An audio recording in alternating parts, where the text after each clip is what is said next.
freaking first cut. Golly. Welcome to the First Cut Podcast. I'm Rick Gehman, and this is your round one recap for this week's Palmetto Championship. And joining me to break it all down, it's Greg DuCharme. Greg, good to have you, bud. Hey, good to be here, Rick. I'm excited. Palmetto Championship. We saw Congaree, one round underway.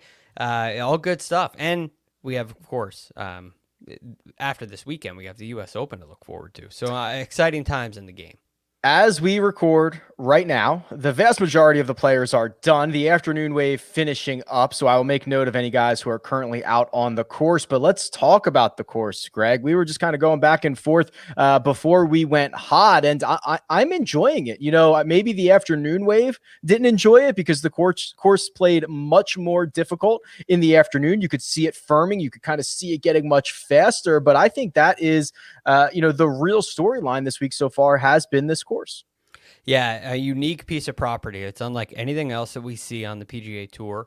And it's I would say the challenge of the course is something that they do see on tour, but not every week. So it is pretty cool to watch, and you could really see, as you pointed out before the show, Rick, how much the course changed throughout the day. So I would expect tomorrow morning, I would expect the course to be softer than it is this afternoon, but not as soft as it was this morning. So I think the morning wave on Thursday got the biggest advantage.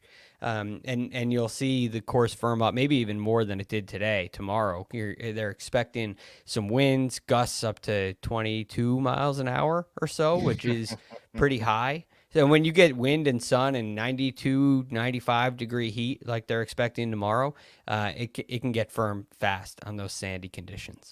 Yeah, to put numbers to it, the morning wave played about a half a stroke over par. The afternoon wave about 1.25 strokes over par. So 3/4 of a stroke is a pretty significant difference from morning to afternoon. And I think producer Jacob pointed out the observation that I had, Greg, which is these guys are in the middle of the fairway. They're taking divots, and sand is exploding from these divots. This place is like entirely sand.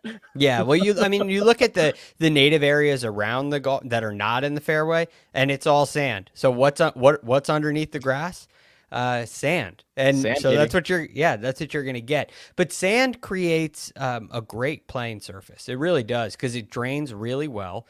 You think about like low country South Carolina, where I went to college, it was not sandy at all, and it would get very swampy. You'd get plugged balls, and even when it'd get kind of hot and humid, it would never really firm up. The course never would get firm. And I think it's really fun to see a sand-based course like this, because it does get so firm, because the ball does roll on the ground. To give you an idea, Rick, when I was down at Medalist, every week they top dressed. They top dressed the greens every Monday, and the purpose for that was so that they could maintain the firmness, even in humid conditions at times. So sand is a great way to get a golf course to be firm. Golf course like this, sand. The other thing is, too, when you're filling divots in Florida, very common, you just put sand in them. And the sand, it soaks up the heat even a little bit more. And that is how the grass regrows. There's no in many of the courses in Florida, it's not like there's grass seed in there. They just put sand down, and it attracts a little bit extra heat. So that will make the course even firmer when all you have underneath the grass is sand like that.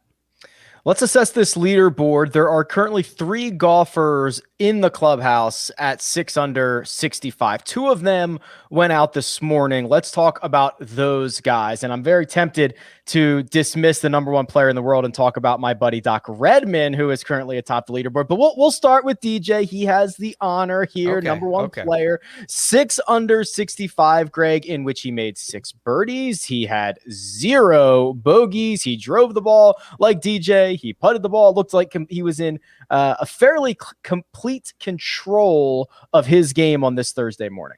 Yes, complete control, which is very nice to see. Kind of a patient start. Watching that leaderboard, he's making par after par after par, and you're thinking, is DJ going to struggle with the putter again? Is this just... And I'm not sure if he struggled with the putter, but it wasn't like he got hot with the putter. He just got hot with his ball striking. He just started to hit it close time and time again. And this is the mark of a world number 1 kind of a talent. When you can be just when you can make 66 feet of putts in a day and shoot 6 under, and it doesn't feel like you got everything out of the round, that's the mark of a guy who can carry on. So in the model, looking forward, projecting this out to for the remainder of the week, and you could argue even into U.S. Open, this is the guy. This is the model. Impressive stuff from DJ. I'm wondering if those U.S. Open numbers have moved yet. Might have to check out what DJ's U.S. Open numbers. I think he was 14 when we talked about it on Tuesday, maybe? Does that sound right? 14-1? Yeah, it does. I'd have to go check. But I think that's what he was last time we talked about it. Yeah, we got to look into that because you might want to make a move quickly here before. Yeah, well, I mean, our friends at Data Golf have Dustin Johnson winning this golf tournament 25% of the time. That's a lot for there's 3 or 4 or 5 guys at 6 under already, and we're 1 round in. That is a huge number. The other thing, and this illustrates your point, Greg, Dustin Johnson had a 7-hole stretch on Thursday where he did not have a birdie putt outside of 12 feet. When you are putting on every hole from inside of 12 feet, you are doing something right. And he gave us a classic DJ quote afterwards. He said, and I quote, "I don't know. I just hit shots. Wherever it goes, it goes." That's DJ. There's such a beauty to that. Look, DJ in the media, I do think he gives off a little bit of a he portrays something that isn't 100% true, but there's a lot of truth in that. And it's that kind of caveman golf-like approach that allows him to be so resilient. It allows him to flip the switch, as we say, and go from a guy who looks like he's in struggling form to a guy that looks like the #1 player in the world overnight. At least it's overnight through our eyes. So it is amazing. There's a beauty to it. And that simple approach, I think, also makes it really easy to repeat, to play a great round after another great round. It allows him to play very well in difficult conditions. So there's so many things that are very positive that a mental coach would try to get you to do as a player. And Dustin Johnson does those things so well and has forever. William Hill has Dustin Johnson at 16-1 to win the U.S. Open. That number will not stay there, especially if he continues on this trajectory this week. The other man who shot a 65 this morning, my buddy Doc Redman, and he did it with birdies at 12, 13, 15, 16. Doc has been slowly starting to turn the corner. The beginning of 2021 was not the start of the year that he wanted, but I do wonder, Greg, and we kind of mentioned this earlier in the week, this is an opportunity for a lot of guys in this field to just be licking their chops, an opportunity to take advantage of a weaker field before a major championship where they still hand out 500 FedEx Cup points. They still hand out jobs. They still hand out $1.3 million to the winner. And all of these guys not named Dustin Johnson near the top of the leaderboard are certainly eyeing those things this week. Yes, and it's so easy to look at this and say DJ's the best player in the world. He's going to go and win this tournament. You start looking at some scoring averages between the best player in the world, the 150th best player in the world, and it's such a small margin. It's such a fine line. We talk about how the line is blurred between a Korn Ferry Tour player and a PGA Tour player. Well, an upper echelon PGA Tour player and a regular PGA Tour player, that line is blurred as well, especially when you shrink the sample size. The small into 1 round, into 4 rounds, 1 tournament, it can be really hard to differentiate between players. Over time, you stretch that out over time, we really get a good idea of who the best players are. And that's why the official World Golf Rankings go on a 2-year cycle. But you look at Doc Redman, your friend, he actually, believe it or not, Rick, came on A New Breed of Golf yesterday morning. And he got the New Breed of Golf bump. Yes, he did. And, when you do that, when you come on the first cut, when you come on A New Breed of Golf, anything like that, you're bound to play well. So I'd keep your eyes open in the betting markets, and you see one of those guys as a guest, and you bet him hard. But, Rick, he gave me something really interesting. I think you'll find this interesting. He said in this slump that he was in, he kind of started to try to get a little more distance. He tried to hit up on the ball a little bit more with the driver, and he kind of got away from his own game, which is one of the best ball strikers in the game, one of the best ball strikers in the world. And I look at what he did today, and he hit all 14 fairways. Yes, his driving distance is tied 123rd. And this to me, he hit 13 of 18 green. The ball striking kind of came back today. And that's a sign of a guy who's going back to his own identity. He was kind of teeing it up a little bit lower, hitting a go-to fade, getting the ball in play off the tee, and that's where he succeeds. And it's clear that today that was the recipe. He would not be the first or the last guy to mess up their swing by chasing distance. Just ask Rory McIlroy about that. Longest guy in the game, Rory McIlroy, trying to chase distance. Yeah. The other guy's at 6 under. So Chesson Hadley is in the clubhouse. He just finished his round. He had a great quote afterwards. He's missed 5 cuts in a row. He had mentioned that he's been bleeding strokes off of the tee, in position, of course, to make the cut this week, barring something crazy happening on Friday. EVR, Eric van Rooyen, 6 under with a hole to play. He's playing his final hole of the day in West Roach. Also at 6 under, he has a handful of holes to play. So again, these are not household names, Greg. I mean, West Roach, for example, he doesn't even have enough rounds to qualify for stats this year. If he did, in strokes gained total, he'd be about 185th. But these are guys that have a lot to play for this week, and they're certainly not going to just roll over on this leaderboard. No. And the guys too at the top, I also notice Chris Baker, a Sia special. So he's down there too. We talked about him a little bit on Monday. So, but anyway, the thing that I love about these tournaments, you see just how good these players really are. And there are so many of them that are really good. And even if you're a Chesson Hadley and you've missed 5 cuts in a row, you're still capable of shooting 66. And you're still capable of winning on the PGA Tour. So the way the tour works, the model, the way that you can earn a tour card in 1 week is a really cool thing. And I love watching that story. The other thing, Rick, is these guys near the top of the leaderboard, they've taken a lot of pressure off of themselves. They do have to go out and play well tomorrow again to contend. Mm-hmm. But if you're like Brooks Koepka and you're going to go shoot over par on one day, if your bad round is the first round, it puts you now have to go out and play great on Friday. Where these guys in the top 10, and even a little bit further down the board, I'd say the 3 unders are included in that.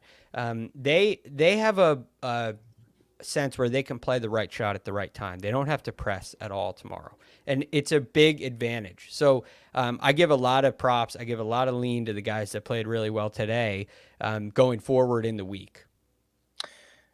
Speaking of Brooks Koepka, because you brought him up here, he did not. So 1 over par. He is currently 1 shot off what would be the current cut line. That is obviously going to change over the course of the next 24 hours. But he gained over 2 strokes from tee to green. He gained off the tee. He gained on approach. He bled strokes on the green. Greg, 2.5 down on the wrong side there with the flat stick, which has been at times the one thing that has held him back.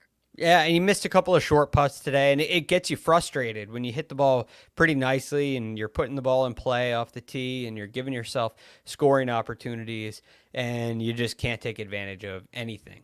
So the short game, he bled a little bit in the short game as well, leading to a couple of bogeys. He made a double bogey, which with all the clean cards out there, today was not the day for that. So Rick, I think it's a little bit disappointing. He's definitely behind the 8 ball, but the good sign is that he's striking the ball nicely. And Brooks Koepka can get hot. He can handle the pressure of, hey, I got to go out and play great tomorrow. He can handle that. And going out tomorrow morning, I think will be a big advantage. He can make a cut. It's a good sign when you see his golf ball fading. That's the thing that I'll be watching for the rest of the week. I don't think at 1 over, I don't know if you can win at this point. You may be too far back to win already, which is crazy to think. But what Brooks can do is give himself a lot of confidence heading into next week, which, hey, those are the only events he cares about. So that's what I've heard. Okay, well, we're going to try to find out who can win this golf tournament after 18 holes, because that won't make us look silly at all. But first, we're going to take a quick break and hear a word from our partners. And we're back. Pulling up the odds at William Hill, Greg, it should be absolutely no surprise that the number 1 player in the world, who is currently, at the moment we are speaking, tied atop the leaderboard, is your heavy favorite. He is plus 225. The next closest, or the next shortest odds, EVR and Harris English are both 12-1. Doc Redman at 16 and Johnny Vegas at 18. Not a lot of established winners, certainly behind DJ. And You know what the scary part is about Dustin Johnson for the rest of the field, Greg? Not only did he play great in every single category, he played the 3 par 5s, even par. Yeah. Like, come on, man. Is he just gonna torch this thing? I don't know if he's gonna just torch it. I do think he's gonna win. I really do. I don't know, Rick. It's hard for me to put words to it because I think this is kind of important to him. I think he's tired of playing poorly. And so there may be a little bit more focus with the U.S. Open coming up. A lot of attention has been drawn elsewhere. Not that DJ's looking for attention, but guys have been getting too close to that world number 1 spot for him. So maybe he's a little bit more motivated right now. Maybe he's found something on the greens. But I mean, what is that? Is that 2.25 to 1? Yes. Plus 225. 2.25 to 1 after one round is those are short odds. I don't know. It might be worth it. They're very short, right? It's the number 1 player in the world. He's atop the leaderboard, but there are a lot of guys. I mean, this is one of the things where, if DJ goes out and does DJ things, or he just shoots, has this B- game for the rest of the week, is that good enough to win? Or can one of these guys, can a Wes Roach have a ceiling week? Can a Doc Redman have a ceiling week? 3 more rounds of this. Doc is 16 to 1. You go a little bit further down the board, Tommy Fleetwood, who still yet to win here in the States. He's 3 shots off the lead as we speak. He's 22 to 1. So I guess the good news, Greg, is if you just want to fade the Dustin Johnson victory, you're getting great odds on everybody else because William Hill has essentially said DJ's winning this thing. Right. And there's such a real possibility that he doesn't win, clearly. I mean, if Dustin Johnson has a couple of pedestrian rounds, if he hits the ball just the way he did today for the next 3 days and putts just okay, he might not win. I mean, you're going to have to make birdies. You're going to have to shoot some scores out here to win. Another guy I'm looking at, Ian Poulter at 28 to 1, is a guy who's hitting the ball much better. At the Charles Schwab Challenge last week, he had his best ball striking performance of the year with his irons off the tee to green. It wasn't his best off the tee, but it was his best approaching the green. It was his best tee to green, and he's a great putter with great short game. So conditions get a little tougher. I think that could benefit in Ian Poulter, and he's playing for a lot. He's playing for a spot on the European Ryder Cup team. So it's an important year for him. He's motivated. Harris English, another guy that I think could really make a charge. And you don't know. It's so deep right now. There are a lot of guys. DJ is going to have to play well in order to win. And it sounds so silly, but you look at those odds and it doesn't really indicate that. And I still think it's going to be a challenge for him to win, even though I do think he will. I'm glad you brought up Poulter. He's 28 to 1. He stole a stroke out there. I think he made like a 50-foot putt from just off the green, but he only gained a half a stroke putting, and he was phenomenal from tee to green. 3.44 on the positive side from tee to green. If Poulter does that, that's the scary stuff, right? He's usually so reliant on the short game. If he's at all a positive gainer on approach and off the tee, I think he can contend. He's that type of short game talent. Yeah, I got him at. You had him at what, 3.44? Yes. So I think that's 17th. I think that's 17th in the field, tee to green. When he's positive, to your point, Rick, and it's not all short game based, it's a really good sign. And I think he's extremely motivated to win. Remember what he did at the Houston Open, his only PGA Tour win, but it was with his back against the wall to get into Masters. And he wins when he has to. And so this is a guy who I think plays really well with his back against the wall. And I think he feels a little bit of that with the Ryder Cup looming this year. There's that extra focus, that extra drive. It puts a little bit of the extra pressure that Poulter seems to need to thrive. And I think he's going to do it for the rest of the way. All right, I think I'm going to put in a Doc bet and a Poulter bet tonight. I really like a Doc bet too. I do. I think he's confident. I think he's comfortable here. He went to Clemson. He's comfortable in this kind of heat, this kind of conditions. And I think he's getting back to the statistics from today tell me one thing. What he told me in an interview tells me the exact same thing. And when those two things align, it's a good sign. So I think he's riding on some real confidence with the ball striking. I love it. Would get him into Torrey too if he went out and won it. So there you go. We'll see. There you go.